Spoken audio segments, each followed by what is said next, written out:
Before we get started today, I want to say thank you for every single like, comment, recommendation, and a very special thank you to my listener support group. If you like what we do here at Off the Deep End Podcast, please consider checking out the listener support tab on our channel's anchor link. Without you, we would not be able to continue the great work we're doing with these conversations, breaking down boundaries and helping heal each other by sharing our stories, our trials, our tribulations, and how we process them. Let's jump straight into this episode. If you are a veteran listening in, I just want to say that this episode, this podcast, my house, my family, none of it would be possible if it wasn't for your service and your family's sacrifice. Thank you so much for all you continue to do, and thank you for the time spent overseas in defense of this country. What's happening, everybody? Welcome back to the Off the Deep End Podcast. As always, I'm your host, Eddie, and I'm so thankful to be joined by the man, the myth, the Smith and Wesson himself, Nino, Mr. Gray. I'm so thankful for your time, brother. Thank you, sir. I appreciate you. Excellent, excellent. So why don't we jump right into it? Okay. What was it like for you growing up? Oh, man, my childhood. Grew up in a single family home. My mom's, she was a white lady living in the middle of LA. And yeah, man, she taught me everything. She taught me the game. You know what I mean? Like,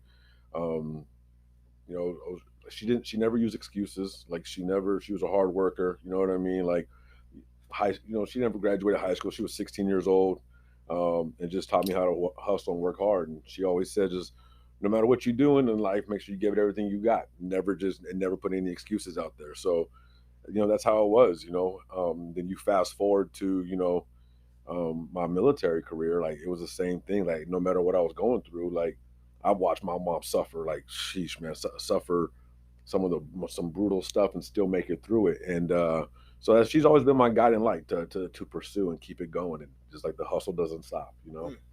So yeah, that was pretty much it. My dad, he was around every now and then. You know what I mean? He wasn't consistent. But my mom, she was consistent. I think that's where I have so much love and pride for her, because she just didn't make excuses no matter how hard life got. And yeah, man, that's how that went. That was pretty cool. Yeah, and that's definitely one of the most important things, for me personally. Not having my father, the father who created me around very much. It was tough. Sure. I had obviously somebody who stepped up for me, who was an Air Force veteran. Cool. Really got me involved in the military, understanding, how to be a man. Yeah, yes, sir. And without this tribe that naturally comes around and supports a young man in need of guidance, I don't think anybody can make it. What are some of the most influential people in your life as you grew? She's growing up. So my senior year of high school, my mom sent me to Arkansas. Life was just, it was a wild time in life. Like I was trying to live with my dad, and that's a whole other topic. Like, so with my dad, there was a part of me when I hit like 14 where I just wanted my dad's love, right? I think they call it like absent parent syndrome or something like that, right? So I moved over there with him when I was like, a freshman in high school. And he lived a very nomadic life, right? He was moving from like motel to motel. And I wanted to have a dad so much that I was willing to accept that, just to have him in my life, just I could be that kid saying, yo, I got a dad, you know what I mean? But yeah, like that, and that's just what that life was. So like when I got to my senior year, my mom sent me to Arkansas just because I was just in a bad mix. It was not a good time. So she sent me to Arkansas, and I was in Harrison, Arkansas, which is it's crazy because it's supposed to be the capital of the KKK, but I never felt that vibe there. You know what I mean? So. So when you asked me about influential men, when I was in Arkansas, I met a gentleman named Rule Luttrell, and Rule he was an older white man. I think he's probably like 84 now, and he brought me under his wing. He was actually a karate instructor, and he brought me under his wing, and he taught me all the game, taught me the ropes, and just how to carry myself, and how to just be a man and like never back down. And he was speaking the same language as my mom, who's also a white lady, right? So Rule, older white man, like he took me under his wing, like and just never looked back, and then and believe it or not, then I joined the military right after that. And so like that was very influential. just my drill sergeant just coming on. You know what I mean? Just someone to even like tell me no from a male perspective, and then let me know why. Just have some, you know what I mean? Like that was your influence. You know what I mean? That was you know, not knowing any better. You know, they were your influence by default. You know what I mean? But yeah, essentially, and then I mean, honestly, like now, God gave me Mr. Mike Flood, who works for the Seahawks. He's our VP, and this guy, man, he has a heart of gold. This guy, he'll bat for, and he's just full of love, and he's just batting for people all the time, no matter, never cares about race, color, creed. You know, he just loves everybody, and he always goes 100% for everybody. And so like he inspires me probably more than ever. Like now, like he's that one male influence I look at and I go, man, that is one hell of a guy. If I can be like a fraction of that, then hey, I must be going the right way. And you know what? Might have to change it into Mike Love for real. Yeah, for real. Yeah. I definitely have gravitated towards quite a few different individuals in my life that really made a difference. Yeah. One thing that I notice is that it's usually somebody who's stepping in, who recognizes, you know, they might have a similar background, similar story, not having that father present. You talked about absent parent syndrome. A lot of my friends growing up, a lot of people who joined the military, especially, having that exact same situation. They wanted to know the grass was green on the other side, even if they knew in their heart that it's not. And I've definitely personally experienced that, but I think it's that's where that opportunity for greatness kind of shows up for that person to step in. For sure. And the thing with absent parent syndrome is, like, man, you will literally like paint a fantasy of who this person could be or would be.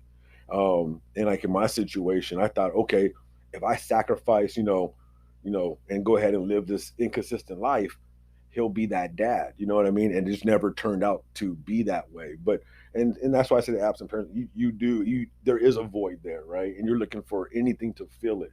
You know what I mean? And it's amazing if you're able to get a positive influence to be able to do that, because a lot of people get negative influences out there. You know what I mean? And it sucks because that negative influence, you know, pretty much sets their life for the next 10, 20, 30 years. You know what I mean? So like, you know, for me, that's where the military came in. You know what I mean? Was that voice. I didn't know how to carry myself as a man. I didn't know how to do these things. Like rule taught me a lot, but it was more on the basic fundamental side. You know what I mean? Like the military, one of the biggest things they said is how to project confidence. No matter what the situation is, project confidence and keep it riding, which fell back in line with what my mom used to tell me, right? You know, so it all kind of like just lined up good, you know. But at the time, you know, you're a little knucklehead trying to get this all figured out and stuff like that. You gotta learn by your lessons per se. You know what I mean? Trial and error, hitting those walls. Yeah. I always called my wife's little brother when he's acting reckless a gutter ball, right? Gutter ball, yeah. Because, you know, sometimes you got to put up them those guards. Yeah, those for guards, sure. Where you're going to end up exactly in that same line. And you don't get out of the gutter. No. You just keep rocking until you miss every pin, miss every opportunity possible. Yeah. And there's a lot of bad influences out there. There's a lot of gangs, violence, drugs. You know, I look back after I left the military, wishing to get into law enforcement. I couldn't because of my actions. I can't to this day because of some of the things I've done in my life. And if I could prevent that for the next generation, that's power. I own my mistakes. I own my bad you know, posture that I set for myself. Yeah, for sure. I failed myself, and now I know I can look at my child and say, I'm not going to do that. Now, looking at social media, I can tell that you're just this overwhelming force of a father. Your son. Wow, what a powerful thing to see. And you know, it's like you said, it's trial and error. You got you as dad, with not having a dad, I got to give myself grace that I'm not going to have this right the first time. I can have all these ideas of what I think is right, but I got to bump my head too, like we all do, try to figure it out. Unless, you know, because some people who even had a dad their entire life get it wrong, right? So I always say to parents, man, is make sure you give yourself grace, because you will literally kick yourself in the ass, like, for the things that you got wrong as a parent. And you know, you can't let that define who you are as a parent. Like, wake up tomorrow and give it everything you got, and keep doing that day by day, and let God take the rest. You know what I mean? Or how your kid's gonna turn out. So that God got you. You know, just put that work in and let your kid know that you love them. You know what I mean? And that's my biggest thing for, like, you know, for my son Jaden. Like, hey, I love you, and I'm here, and I'm gonna be here no matter what, until the wheels fall off. You know what I mean? But at the same time, I got to show you how to be a young man and how to present yourself and how to do these things, and how to carry yourself and how to be a gentleman. You know what I mean? That's probably one of the biggest things I didn't learn until my mid-30s is how to be a gentleman. So as I learn, I'm passing it off to him too. Like, hey, this is what you do when you're talking to a lady, man. Make sure you're not being crazy, you're not talking, just out of character. You know what I mean? Stand on this side of the sidewalk if you're walking with her. Just little things like that I didn't know were important. You know what I mean? So just passing that game on. You know what I mean? Yeah. No. And the future of this country, it's not in our hands. Yes, facts. Anything could, something could go wrong. We could have another major conflict, and especially with the way the military is staffed right now, I don't think we have what it takes to go into another conflict successfully at this time. And my friends in the military currently at different levels of command are saying the exact same thing. They're stressed out about it. They're worried. Yeah. They're worried. Well, what I always say though is, like, I remember when the Iraq War started, and there was Vietnam veterans saying, "Hey man, you guys, it's going to be a different war a different war for you," and rightfully so. But I also look how we stepped up. I think that when combat starts, when America goes to war, all this friendliness, all these hugs and all this stuff goes right out the window, because one of our best moves is our reaction to contact, right? 100%. You know what I mean? So I always say, like, hey, let's make sure we love a lot. Let's love every day. But we know as a country that when it's time to you go all the way back to like World War II, and so where the women started going to the factories and making sure that we had supplies and stuff like that, those that sitting over there. So like, as a country, we know how to unite probably better than anybody to get the job done. You know what I mean? Absolutely. And I think that's where our strength is, and that's why I love this country so much, because people talk about 9/11, but we never give 9/12 so much credit, because that was a huge day. You never seen a country unite so quick, so fast, ready for action. You know what I mean? So I was shook in that time, and it was my first lesson of how amazing other Americans can be. Yeah. I never understood until my teacher walked up and gave me a hug and said, "I'm sorry that your dad's leaving." Yeah. I never understood until they checked on me. For sure. Teachers were sending me home with letters from Yeah. my mom, and I didn't know. They just sealed it and they sent it home. Yeah. There was money. Teachers with their small salary dishing out money to people who were deployed. That's families. powerful. That's huge. My mom going through these things, and I agree with you 100%. Yeah. We can rise to any occasion, and because we have that level of training. Yes. So we can either rise to the level of training, or rise to the occasion, or fall to the level of training. No, I get it. And the more we train, the better, and everything. Having purpose is something that I think you brought up right there as well. Yeah. We had back when World War II happened, we knew what our purpose was. Yeah. Our purpose was to do whatever it took to win. Yep.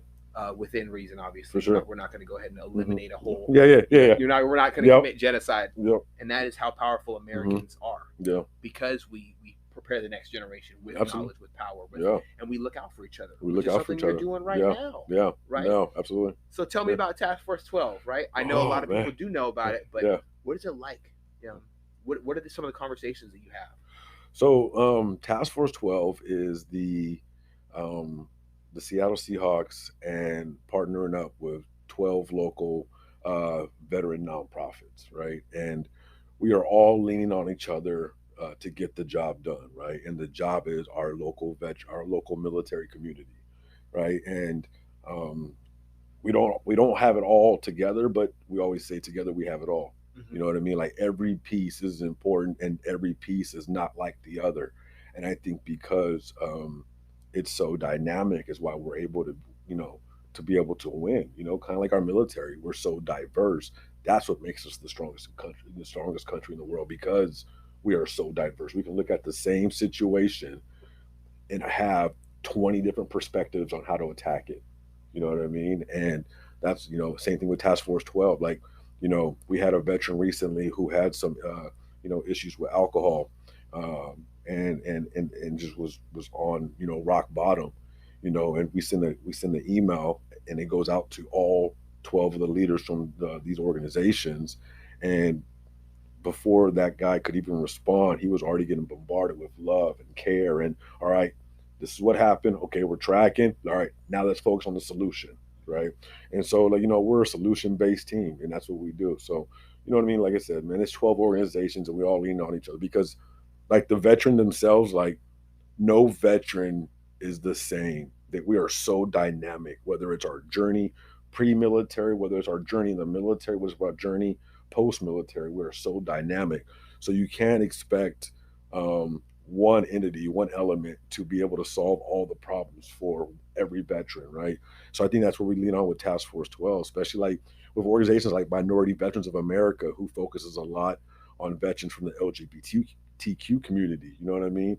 And you know, a lot of these organizations, like we're not, you know, you're not supplied to be able to handle situations, right? And if you are, like, you never want to be able to talk to a LGBTQ veteran like you understand what's going on in their life if you're not from that community. You know what I mean? You can relate as a veteran, but sometimes people's traumas are deeper than that. You know what I 100%. mean? And so, like, instead of us having that answer, hey, I can contact Lindsay Church from, you know, MVA, or Eric Ballantyne from MVA, and be like, hey, this is the situation. This is what we got. You know what I mean? Can you help us out? And the same thing, you know, if they contact us and they're like, Nino, hey, we got a family here who, you know, wants to come out to a game. You know, they've been having some tough times, and, you know, we want to create some moments to help bring them back together. Cool, I got you. You know what I mean? They're at the game, you know, and then we get to show them that Seahawk love. You know what I mean? So it's very powerful how we all work together. And yeah, man, I mean, you know, it's a work in progress. You know what I mean? We're not perfect, but we are all so passionate about getting this job done that it makes the job enjoyable. I love that. You know, so. It's got to be overwhelmingly rewarding, not just from a personal standpoint, from a spiritual standpoint. Yeah. To love another human being, it gives us more enraged purpose. Yeah. It lights our fire. Yeah.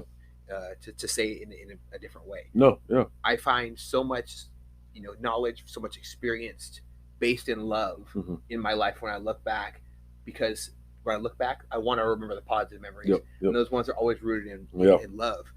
I don't know what it's like to be someone other than me. Yep. Facts. I think it's great to have a team full of different, because you said it before, diversity brings perspective, and we need every perspective when we deal with issues like veterans experiencing homelessness, veteran suicide, dealing with severe alcoholism, with a little bit of mix of PTS, or, you know, military sexual trauma. I've never experienced that, but I've been an advocate for that in the military and after. So, you know, the things we experience, I think it's essential to have a team. Absolutely. I know that 9 Line's been a very, very important part of my life, especially you know, Tony Dayton. Shout out to him. He's a great human being that really leads with his life experiences and helps kind of set the foundation. Do you feel that it's really easy for you to you know, find common ground with other veterans? Yeah, I mean, because one thing about a lot of veterans is, what I like about talking about veterans right now is we're at a point in our life when we're starting to be okay talking about our traumas and our mental health struggles. You know what I mean? For so long, that wasn't an okay thing, especially like being active duty infantry. You wasn't talking about stuff like that. You know what I mean? So I think I love it with veterans, man, is we're all bleeding and we're all trying to help each other to stop the bleeding. You know what I mean? And find healthier ways to cope, and, you know, how to be better, and, you know, and how to win out here post-military, you know. I don't think there's any book that can help the transition become smoother. No, I think it has to be, you know, you taking the steps. You having a team, you know, camaraderie is huge. That's one of the reasons why I like Emerging Veterans and Players. I think they're another great organization out there that really means a lot to me. I know I can rely on Elliot. I know I can rely on Cody. I know I can rely on Sean. You know, I can make a phone call, and these people actively seek to solve any problem that might even show up in my life. For sure. Because we have that team, that camaraderie. Absolutely. I think Jason Jarman said it best. You never win a firefight alone. Facts. Yes. Ever. Yep. You know, I've never been in a firefight in the military, but I think it's a great saying, and I think a lot of people can resonate with that. And and I think, you know, the hardest part about it when you in that element is you have to literally say, I'm wounded, and I think that's hard. It's just to say I'm wounded. That's hard for a veteran. That means you can't, you know, in our minds, you can't, you know, carry your own ruck, and God strike me dead if I can't carry my own ruck on this fucking patrol. You know what I mean? Like, and it's that part right there, and you got to let people know that, like, bro, you can go ahead and put your ruck down. Let's talk for a minute. You can put the ruck back on later on if you want, but let's put it down for right now. Let's talk. Let's share some stuff, because the more you process what's in the ruck, the lighter the ruck gets. You know what I mean? And that's how you let people know, like, hey, it's all right. And then, also too, be willing to bleed first. Be willing to talk to people about the stuff, your struggles first. Like, because it's easy to assume that someone's made it and someone has it figured out. But man, like, a lot of times, man, sometimes you bleed the most. You know what I mean? And letting people know, like, hey, man, I didn't get this all figured out. I had to bleed just like, you know what I mean, go through the same things that you're going through, and I want to give you time and let's talk about it. You know what I mean? I think that what you brought up right there is something that I've been working on personally. Yeah. I don't normally talk about my experiences, but I have struggled with dealing with severe depression and stuff like that. I didn't realize how much I compartmentalized my dad dying when I was deployed, or big issues happening back home, or Marysville Pilchuck High School getting shot up when I was operating with the military. Yeah. I didn't realize that these things we compartmentalize them. Yeah. It shows up exactly 7 to 12 years in men. That's the one stat I know. Really? I'm not sure about the ladies, but Really? 7 to 12 years later, trauma is going to surface. And if you don't deal with trauma regularly and practice mental fitness, practice spiritual fitness, all these things, the weight on your back, it gets heavy. Yeah. It does get heavy. Absolutely, especially if you go in the military, because like most, I'm not gonna speak for every enlisted person, but most enlisted people join the military because of what they endured as a child. Like for me, like joining the military, when my recruiter, told me I was gonna get 3 guaranteed meals and a place to sleep at night, like I was sold. You know what I mean? Like, that was my carrot. That's what got me in there. And this is the wild thing about it is, I never grew up like knowing about like, I didn't have no family in the military. You watch, military movies every now and then, and like, oh man, that's pretty cool. You know what I mean? But there was none of my family in the military. I did have an Uncle Bill who, he was in the National Guard. So let me correct that, and I spoke to him every now and then. But like there was like no one there who like lived that lifestyle that was there every day, and like, how I was in the military per se. And so like my buddy asked me to give him a ride one day to the Army recruiter. And I was like, okay, all right, you sure you want to do this? So I gave him a ride to the recruiter, and next thing I know, I'm the one taking the oath, and he didn't join. Right? That happens to so many people I know. Right? I was sitting in boot camp next to the guy with the same story. Yeah. See? I don't know what happened, man. But I'm here, right? Bro, for me, that was a level of security, honestly, that I never had before. Like, there's, it was so, like I said, the 3 meals, man, and a place to sleep, like that was so like. That was security that I looked forward to. You know what I mean? And so, yeah, I was sold. And what was cool about the military though is it's like I learned that I have a love for country that I never knew I had. You know what I mean? Like, even now for what I do, man, it's and like taking care of and helping and supporting military, like it, that's something it gravitates my soul. Like it's, you know what I mean? It's so powerful to be able to like help my brothers and sisters who have served this country. And so, you know what I mean? It's just that's what I love about what I do, is just the way we get to help each other and support each other, man. Like I truly do like love who I get to serve. You know what I mean? At this chapter of my life. That's awesome. I appreciate it. One of my favorite quotes is, "The only way to do great work is to love what you do." For sure. You cannot get trapped by living by others' expectations. You can't be trapped by societal normalcy. You can't get trapped by a stigma, right?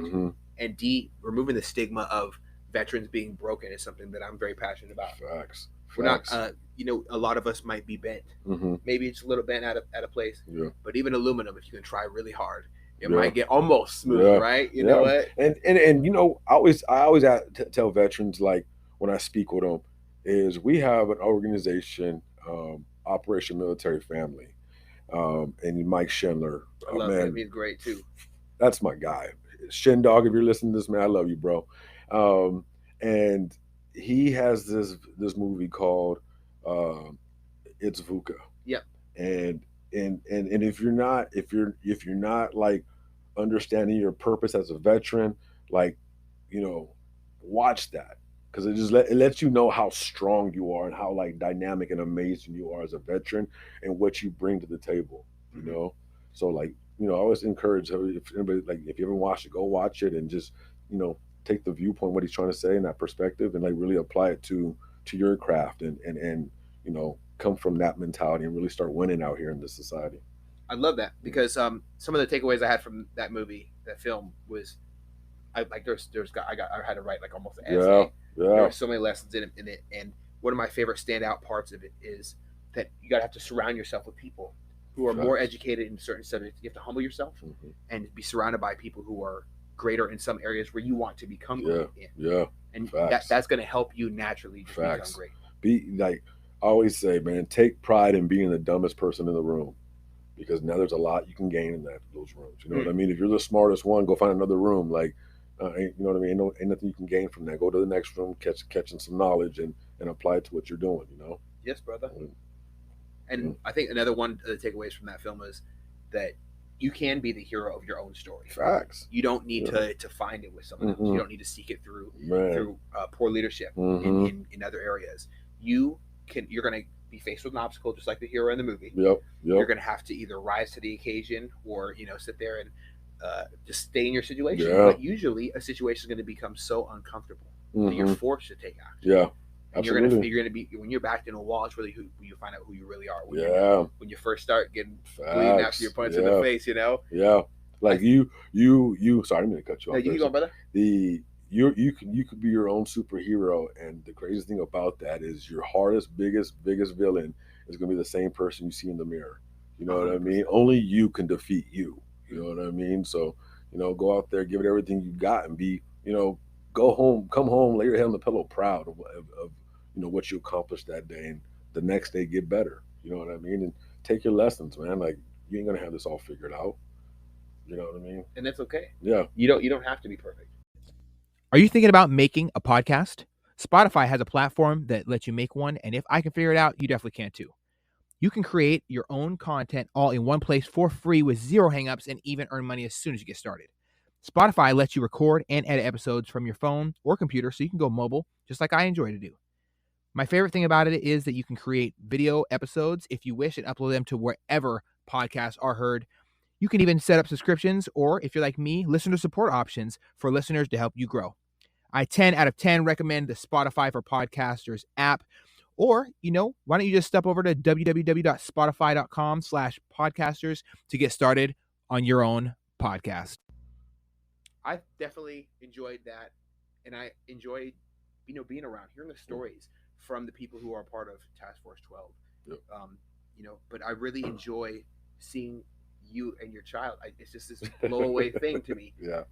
Being a father is probably the most excited I've been in my entire life. I hope that as far as in October, we plan on having a abundant of me and my wife. There you go. So excited. Hey, congrats on that. I'm super, super excited. Yeah. Hopefully everything goes smoothly and yes, everything. Sir. But yes, sir. I've really been working on myself. Yes, right? sir.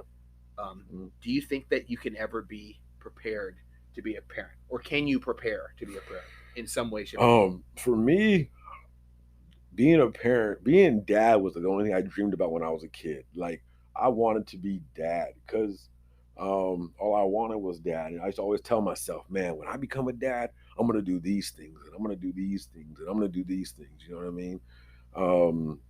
And so, like, when I got to be dad, that's when I was, I feel like I was at my best, and I will say, like, having a daughter, I have 3, and my daughter, having a daughter changed everything that I felt like I knew about parenting. Because, like, for honestly, my little boys, like, I taught them, like, pretty much to prepare, to, like, just to be strong and be powerful and come from a place of confidence and masculinity. You know what I mean? But one thing I didn't do as much as I probably should have is like hug them as much and love on them as much and kiss them on the forehead and tell them I love you and you're amazing, all these things. And when I'm with my daughter, all that stuff came naturally, and I had to teach myself and learn how to apply that to my sons. You know what I mean? Because my daughter, I want to protect her from the world. You know what I mean? And I always looked at my sons like, you're going to be the one who protects this world. You know what I mean? So you want to, you want them to be strong, and you know what I mean. But even though you're teaching them to be strong, you still got to they still have to know you love them. There has to be that perfect balance. You know what I mean? Where, you know, like I said, like you telling them how amazing they are and that you're proud of them and stuff like that. You know what I mean? And that's stuff I had to learn along the way. You know, I think that we can teach the future of this nation with the lessons we wish we received. for sure. And as we grow, like every single day, the lessons do stack up. I have a 2-page running list right now somewhere in this house of the things I want to not do when I'm a dad. Mm-hmm. I figured let's start with what not to do, Mm-hmm. and we'll, my wife and me, we can work together Yeah. to find the idea of what to do Yeah. together. Yeah, for sure. It's a give and take. One of the main things that I see that you're doing with your son is involving him in veteran outreach, Yeah. putting him around anything military related. Yeah. Do you think there's a natural inclination for him to be, to spread love to the military as Yeah. well? I couldn't. I want him to be around very dynamic people, and where he can learn different facets of life. And what better way than put them around America's heroes and the people that were willing to, who knows, sacrifice more than this country's the military. You know what I mean? So let him hear about people's struggles, and but also showing him, let him be around people that have struggled but still came out on top and still persevered and won. You know what I mean? Like I always tell my kids, like, you could be anything you want to be in this world, as long as you're willing to work for it. Don't expect anybody to give you anything. Don't ask for anything. Go out there and hustle for it. You know what I mean?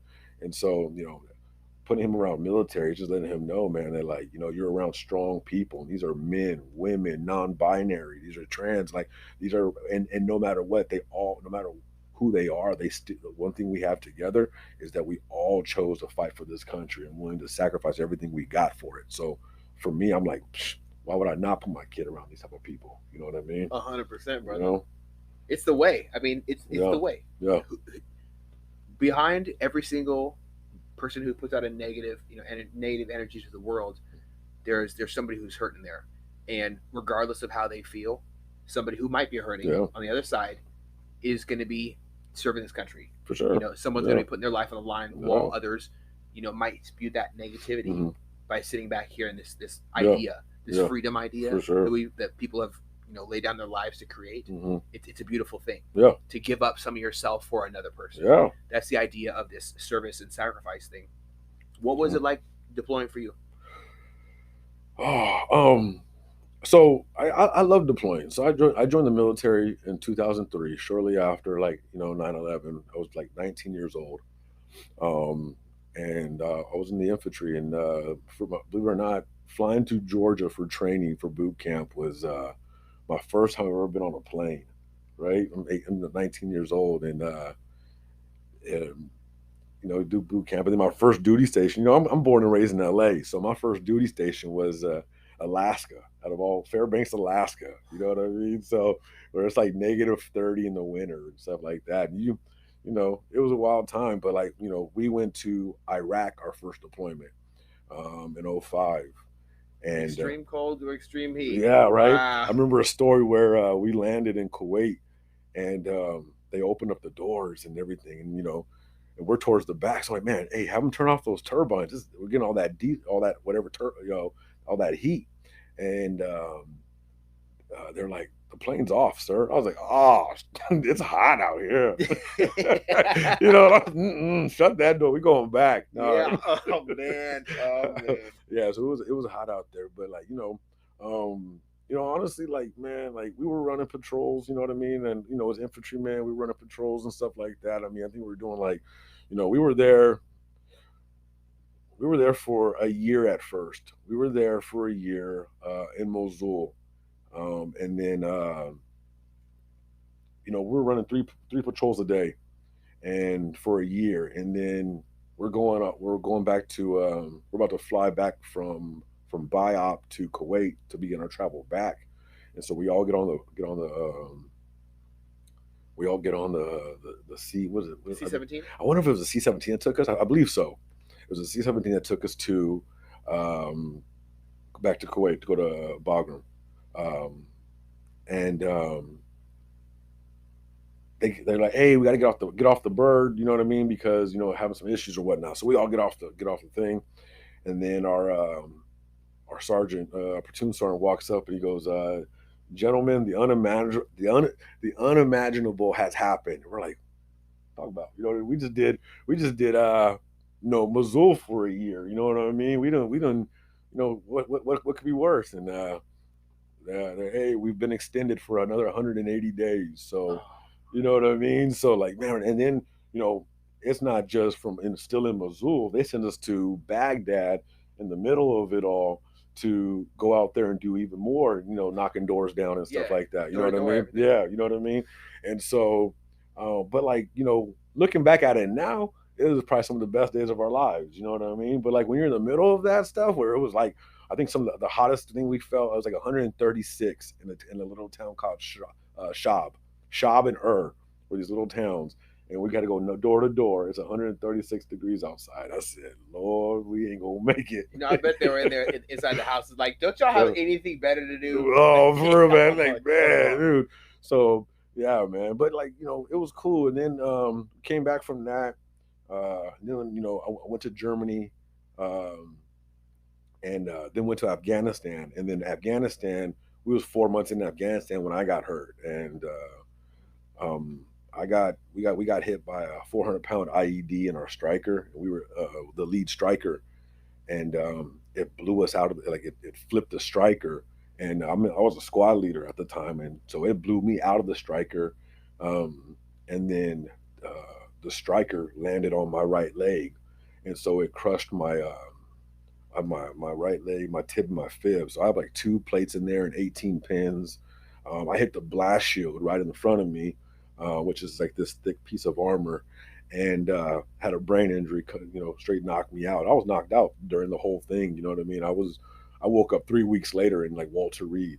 So wow. Yeah, so like in between, I'm over in Launchstool. You know what I mean, and stuff like that. And so and then so I woke up in Walter Reed, and I had like this big, halo around my leg with all these pins in it and stuff like that. But and when I came to, when they're telling me all this stuff, like my mentality was everything my mom has taught me growing up. All right, back to it. Whatever we're gonna do, figure out what we're gonna do next. You know what I mean? And they gave me the option whether I was gonna be. They say, hey, you can, go and be, 42 Alpha, which is human resources, or you can just retire. And I was like, man, I just did 10 years of infantry. I don't know if I could do HR work. You know what I mean? That's a big change of pace. So I just chose to get out. I mean, because when I was at Walter Reed, um, Representative Megan Bunce from Wounded Warrior Project gave me a backpack when I came to um, at Walter Reed, and it changed my life. Just getting a simple backpack full of goodies and stuff like that, because when you're in the hospital, you got this little, hospital gown on, butt cheek showing and stuff like that. So they gave me a backpack just full of goodies and everything like that, and just like, hey, need anything, we're here for you. And so like them giving me that backpack and just like knowing how that made me feel, that's how I see every veteran I support is, how can I change your life? How can I change your world? How can I change your perspective to where you want to go out there and help other military too? Because I feel like if we all help each other, there's no way we can lose. You know what I mean? So we didn't lose none of our training once we left the military. We're still as strong and determined and powerful as ever. So just focusing on each other now instead of, what I mean, instead of like in our own dark room. You know what I mean? It's, hey, how can I help you? How can I be a battle buddy? You know what I mean? How can I, help my brother or sister, that we could probably relate in a lot of the pain we feel. You know what I mean? 100%. You know? Well, that's a lot you've experienced, man. Yeah, man. Like I appreciate that.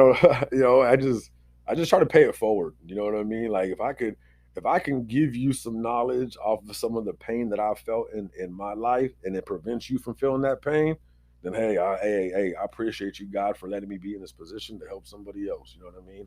If I can tell you, hey, don't go that way, I've been there, and you don't go that way, you go out this way, and you make a successful decision, that's fine. Like, even though it's your success, hey, I'm gonna take a little bit of love off of that. Like, hey, man, I just saved a life right there, or just saved that person from going down the wrong way. You know? Absolutely. You know? And I think there's so much that you said that I want to touch on. But the thing that stand out to me the most is being in a non-permissible environment, right? Where people are trying to remove you from this world, and you are prepared to remove them from the world if you have to. Yep. You're also trying to make sure that the people that are inhabiting the area aren't getting removed from the world. Yeah. So it's kind of this weird broken down. When you break it down like that, it makes everything really simple. But there's so many different crazy, unexpected, and you cannot control it. It's completely a volatile situation. Everything's moving, everything's changing. Yep. I don't think a lot of people understand what it's like to be in that type of environment, but I think there's something that they can kind of relate for sure based on what they see in Hollywood. I don't think Hollywood does a good job. No. A lot of times they spice things up. Yeah, for sure. In definitely the wrong ways. Absolutely. I love that you're open and honest about your experience and what it's what it's gifted to you. Yeah. That knowledge and understanding, and to be a drive, this weird drive, this fire that's inside of you to help other people. Yeah, man. It's because it's a cold world out here. You know what I mean? And you, at some point in time, you wish somebody would have given you the game to win out here. You know what I mean? And a lot of people, some people just don't have that. And there's going to be areas of my own life where I don't have it as much as the next person. But if they spend time and they say, hey, yo, Nino, check this out, and I can grab that, and then and then if you happen to go around that same way, I go, hey, yo, check this out, and you pay it forward to the next person, man. I just feel like at the end of the day, we're a stronger, better society for that. You know what I mean? 100%, brother. I think it's essential. It's essential to find some form of continued service after you leave the military. Yeah. Some form. And it doesn't have to be to others. You can be looking out for yourself after you understanding that I'm not right, I need help. And I mean, the military built you to serve, right? That is your strong suit. Whether it was intentional or not, you are built to serve, right? You are built to serve. So like going out there and serving others with that same energy, like you're gonna win. Like, you know what I mean? Like they taught you how you are part of the strongest asset of our country. Like that doesn't change because maybe the event has changed. You know what I mean? You're still that strong, courageous, determined person. You're just in a new territory, honestly. You know what I mean? And one of the things that the military taught you the best was how to adapt and overcome. You know what I mean? You've heard it so many times. Same thing out here, civilian world, adapt and overcome. You know what I mean? The terrain is different. You know what I mean? Like the people are different. You know what I mean? But adjust, learn it. All right, understand it. All right, now dominate. 100%. And I think going to war with obstacles is essential. For sure. Yep. Essential for self-growth. Yeah. Safety zones and comfort zones are dead zones. Yep. Greg Plitt said that. Yep. He's one of my favorite veterans, Mhm. U.S. Army Ranger, motivational speaker, all that stuff. And he said it, and I really do believe in that act. What is one of the most important things that you wish you could say to someone who's listening right now, who is struggling or is kind of on the fence about reaching out for help to anybody? Don't quit. Biggest thing, don't quit. There's love out there. And whatever you're going through, there's a veteran out there. There's someone out there who has went through it too. Like, don't quit on yourself, and just power each day, right? And also too, like, honestly, like if you're in a tough spot, go out there and find someone else who might be in a tough spot and give them a little bit of love and see how that makes you feel better. You know what I mean? I think you'll leave that situation feeling a whole lot better about yourself too. 100%, my brother. Yeah. And I can definitely get down with that. My final question is, because I know you're a busy guy and you got a lot going on. I appreciate you. One thing I got to know is, what does the term, or the phrase, I should say, service and sacrifice mean to you? Service and sacrifice. I mean, service and sacrifice to me means what I was willing to do for my country. You know what I mean? I was willing to serve, and I was willing to bleed, and I was willing to die for it if it came to it. Not maybe not because of what the mission was, right? It was because of who I felt I was protecting back here on my homeland, right? And I can probably speak for a lot of veterans out there that that's why we go out there and we fight so hard, right? You know what I mean? So like those veterans, the same way you went out there and served and fought and overseas, come do that with our folks out here. You know what I mean? 22 a day, and they someone told me the number went down, but I'm gonna go with 22 a day. Veterans die every day, right? To me, that's 22 too many. You know what I mean? So go out there, let's serve each other now. You know what I mean? On the sacrifice part, you already know how to sacrifice, man. You went out there and you ate dirt for so long, and you you served, and you sacrificed a whole lot. Where everybody else was out here doing their thing and partying or whatnot. You know what I mean? You're out there serving and in support of this country and that red, white, and blue. So, when it comes to service and sacrifice, that's how I look at it. You know what I mean? Excellent, my brother. Yeah. Excellent. I can definitely get down with that. Mhm.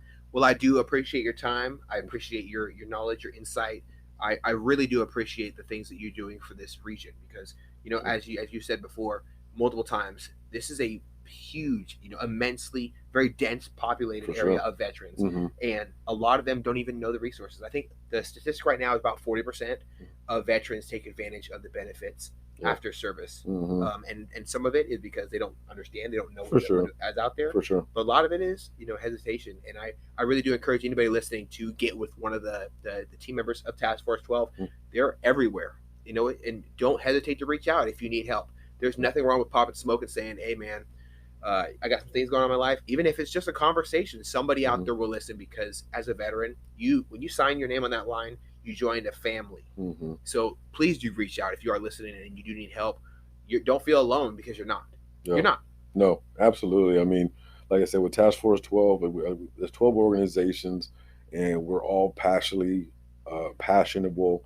about helping our brothers and sisters. And from everybody from uh, Gold Star, we have Gold Star families. You know what I mean? We have Salmon for Soldiers. We focus on with veteran rights and Fob Hope. You know what I mean? Like I promise you, like if you're out here in the state of Washington, and you're looking for some support, just maybe be around that camaraderie. You know, Task Force 12. I always tell people we're Googleable now. You can just Google Task Force 12, and we pop up, and you'll see a lot of us May 23rd at our second annual Seahawks Military Hiring and Resource Fair.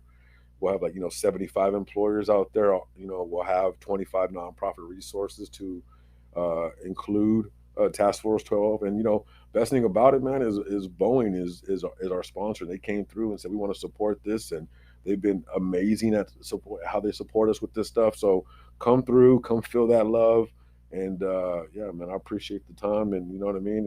And I got time too if you want to talk more. So Yes. I'm Well, you here. know what? Well, if we're here, then let's might as well jump right in. Let's So, okay, All right. let's go straight into the nitty and the gritty. Cool. You're sitting there, sweating your ass off. It's hot as hell. Uh-huh. How hot did it ever get? What was the hottest? The hottest of the hot? Hottest I said it was the 136. Shab Ur were the countries are the little cities we were in, and this was 2006. You know what I mean? In the middle of summer there. You know what I mean? So yeah, 136, and I mean honestly, like, hey man, it was a lot of sweat. You know what I mean? Man. A lot of sweat. I mean, but we learned.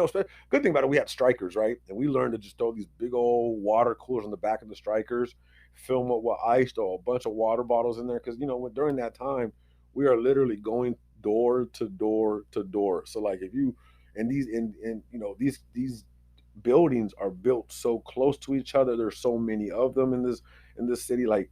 We're going door to door, smack. You know what I mean? So you're just dripping sweat, man. You know what I mean? But you understand that, like, every sweat, every piece sweat I drip or drop, where it's all in support for the people back home. You know what I mean? Like, that's where we take pride in that. You know what I mean? That we're willing to go through hell so people here can be in peace. You know what I mean? And we ride on that. That's what I love about your veterans, man. They're just such a strong and committed force. know. I remember when I was in high school, I lived next to a guy who was in the Marines, and he, he was one of the first people doing that door-to-door activity. He said he remembers it like it was yesterday.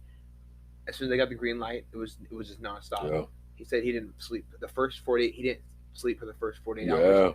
For 40 hours of kicking indoors straight, Yeah. nonstop, day and night, day and night, day and Mhm. night. They packed super, super heavy, Yeah. and then they realized that if you break it up and have like a breaks in between sessions, Yeah. it's more productive. Yeah, So see? you increase productivity with less burnout. Yeah, and I mean, some of the toughest times was during the initial, the initial election during that time, and we would be out on patrol for like 36 hours plus straight. You know what I mean? Mhm. Just not, we're not sitting in chairs, and we're moving the entire time, 36 hours from polling station to polling station, trying to make sure because, they were, they had, um, the Al Qaeda back out there that was going to these polling stations and preventing people from voting and stuff like that. We were so our job at that time was really to help build a democracy here. You know what I mean? So we're going to each polling station, making sure that there wasn't anybody preventing that stuff going on. And like I said, 36 hours. So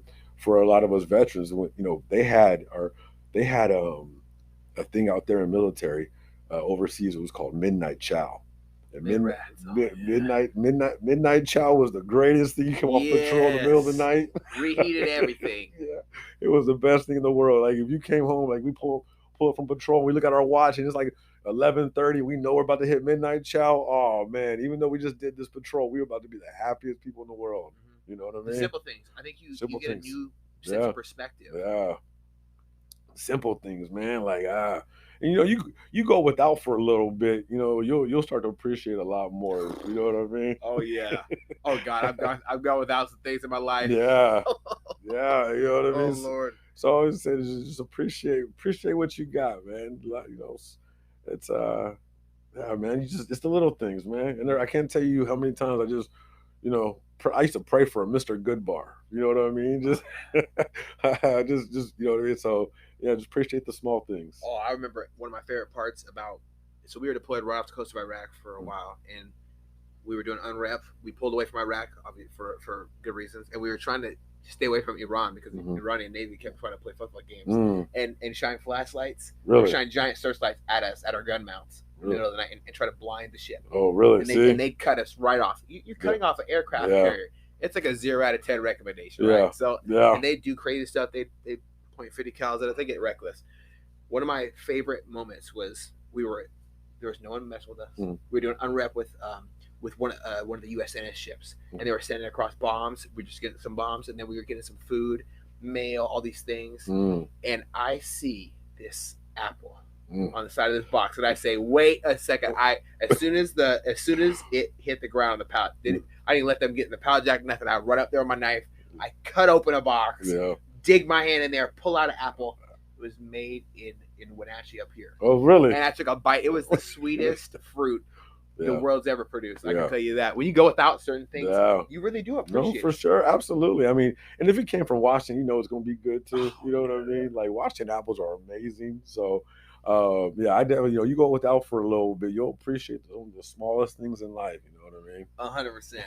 What else about deployment really stood out to you? Because I know they glorify and they also put down the war aspect, right? There's very tense situations in between heartbeats, having to make decisions about is it a threat assessment is a huge thing.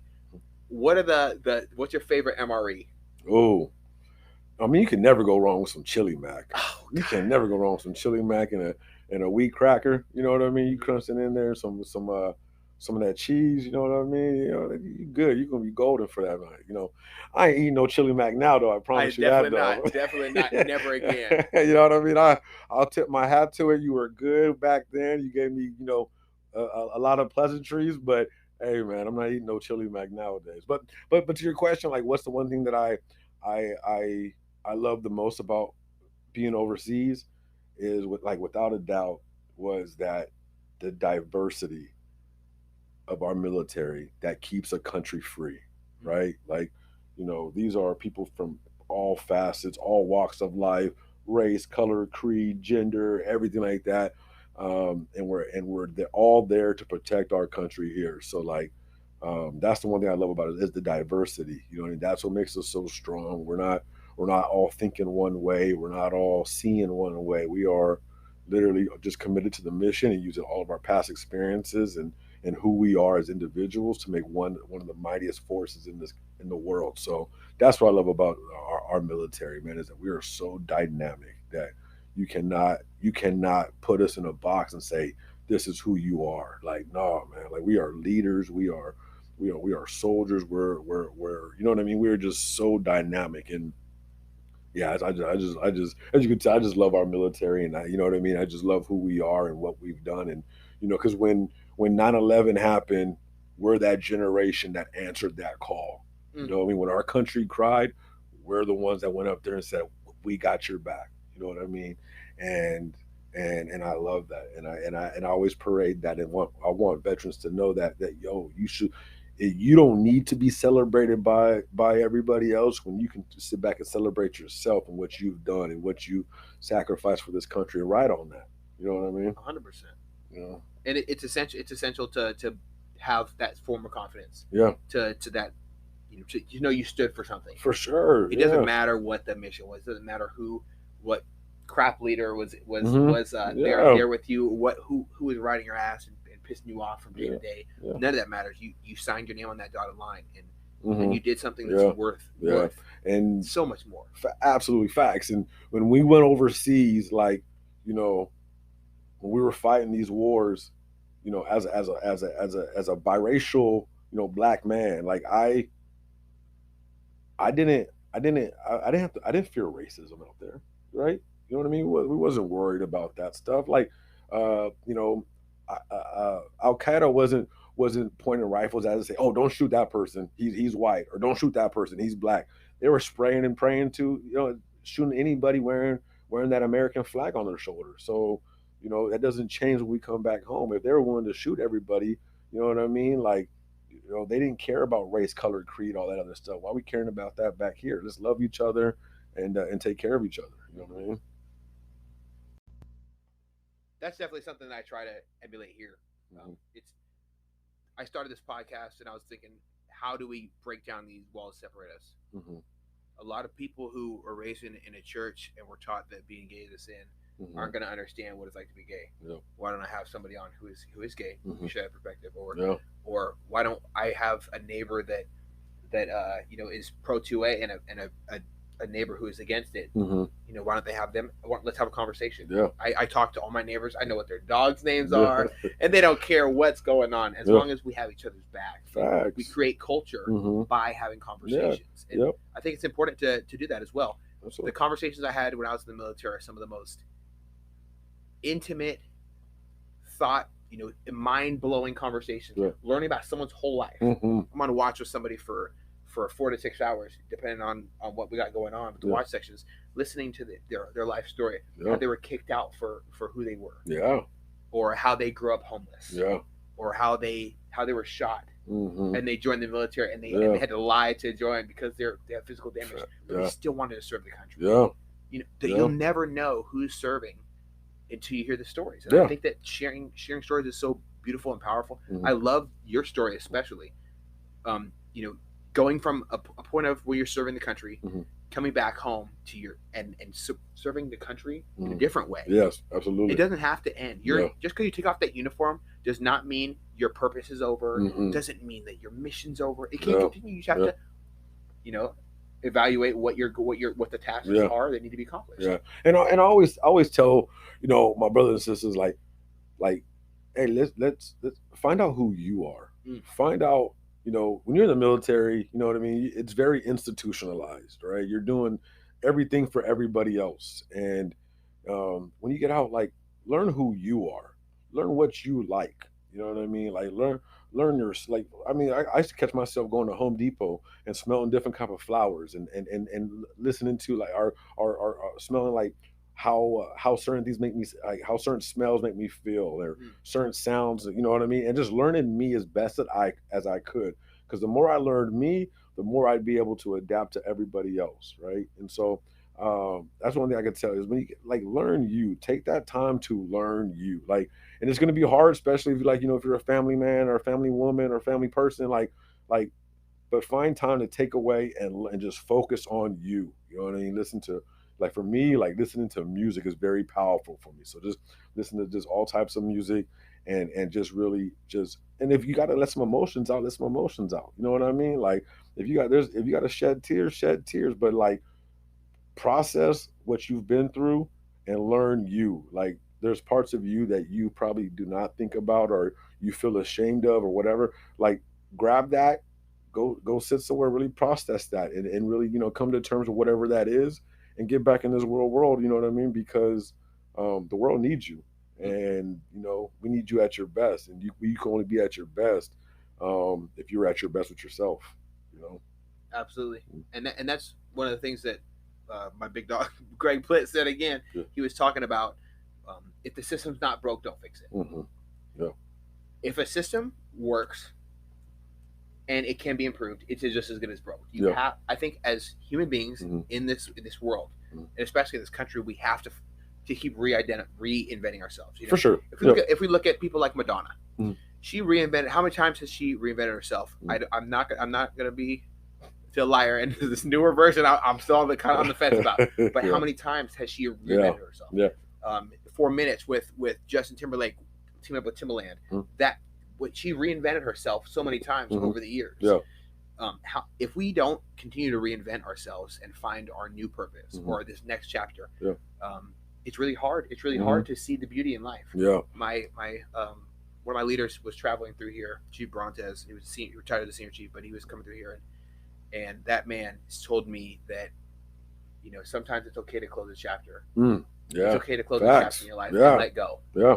And that kind of really started my journey to healing. And that's what people too. Military. Yeah, it's with people too. Like I had to come to terms to like saying like tell myself like I'm not a soldier anymore, right? Like I'm always gonna be a soldier at heart. You know what I mean? But like it's a new chapter, and I like honestly like I always say like the best thing that ever happened to me was quarantine, because quarantine. You had to talk to yourself. It was only you versus you in that mirror. You couldn't run to no gym and go work out. You couldn't run no bar and go drink it out. Like you had to talk to you. And that's a hard conversation. You know what I mean? So yeah, man, like learn you and give yourself grace and be proud of who you are. You're like you volunteered to join a country to fight for a country during war. Like, if that's not something to clap for, man, I don't know too many other things that I would clap for outside of that if I can't clap for that. So clap for yourself, and I'm proud of you, and this country's proud of you, and know that, and keep pushing forward. Absolutely, man. Well, what is the future look like for you? Because I know that you always have things going on. You have goals that you aspire to achieve. You got to keep setting examples for your children. For sure. What's your personal goal for the future? What would you like to accomplish with Task Force 12 and personally? My biggest like when Task Force 12 came out, it was meant to serve veterans, but also these are all veteran owned organizations, veteran ran, and so like my thing was to make those relationships between the football club and these nonprofit organizations, and they all we have the NFL, we have salute to service, and I always feel like the Seahawks, man, we do that better than anybody, and we want to show that in the military community too. You know what I mean? That we when you go down to the first floor with coach, that team is always trying to be the best no matter what. You go up to the third floor from the president Chuck to our VPs, like everybody in their own perspective field is trying to be the best and work at being the best. So same thing with our community. Like we are going in there to be the best. Like we're not half stepping. We're not taking no. We're giving it everything we got and using our platform to help as literally as many people in the community. You know what I mean? And it's not just military. We have Kyle, who he focuses on youth. He's taking a bunch of kids, black kids, on an HBCU trip. Like, you know what I mean? And we taking care of that, and like that's powerful. You know what I mean? When I was a kid, Didn't nobody take me no HBCU. No. I didn't know what an HBCU was until I was 30. You know what I mean? I didn't know what it was until I watched Top of the Yard. Truth University. You know what I'm saying? So seeing Kyle do this, or even Hannah, who's so passionate about mental health, like, you know what I mean? Like, and that for me, like with my struggles, just being able to like be at one of her events, you know what I mean, where they're talking about mental health, and where, KJ spoke about on how mental health played a toll on him, and just seeing all these people passionate about serving our community and saving people and helping people and support them, however that may look. And if we're able to do that by like using our platform and also showing how we've all bled, you know what I mean? And if it helps somebody else, man, we're all for it. But like, we are so passionate as an organization to be the best at everything we're doing. You know what I mean? And like, and we really feel that you can really see that if you look at us. You know what I mean? If you watch what we're doing, you know what I mean? We are out there to give it everything we got, and no half stepping. You know what I mean? And we ride on that. And we're very prideful on that too. You know what I mean? Making an impact every day. I love it. I think that's definitely the continued goal. No, absolutely. It's got to happen. I think anything with consistency, dedication, and always leveling up and trying to find new innovative ways to connect with the community, it's going to be successful. No absolutely, like a recipe for success. Absolutely, like they matter. You matter. You know what I mean? And we want you to feel that. You know what I mean? Especially our fans. We got like we always say, man. We, the team, the club, like the 12s are the most amazing, fan base in the world. You know what I mean? And that's part of our community. You know what I mean? So they invest so much in us.